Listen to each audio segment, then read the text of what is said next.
Sosok Kapolda Papua Barat yang viral minta maaf kesalahan bawahannya. Inilah profil dan biodata Irjen Daniel Tahi Silitonga, Kapolda Papua Barat yang viral minta maaf atas kesalahan bawahannya.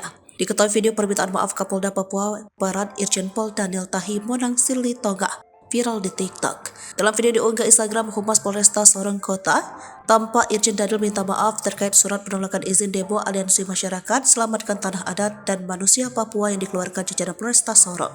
Surat tersebut ditenggerai berbau sara.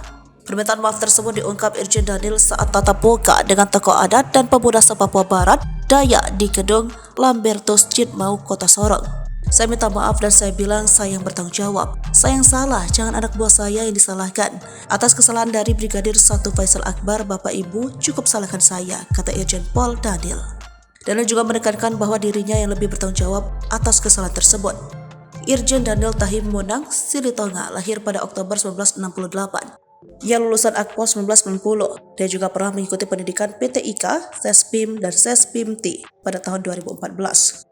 Dia berpengalaman dalam bidang reserse. Sebelum menjabat sebagai Kapolda Papua Barat, dia menjadi Vidya Suara Kepolisian Utama tingkat 1 Sespim, Lemdiklat Polri. Bagi warga Jawa Timur, nama Daniel Tahi tidak asing karena pernah menjabat sebagai Kapolres Malang dan Wadireskrim Polda Jatim. Berikut riwayat jabatan selengkapnya. Saya minta maaf dan saya bilang saya yang bertanggung jawab. Saya yang salah, jangan anak buah saya disalahkan. Dan atas kejadian ini Bung Pak Konjol, bapak-bapak dan ibu semua, atas kesalahan dari Brigadir 1 Faisal Akbar, ini bapak ibu cukup salahkan saya.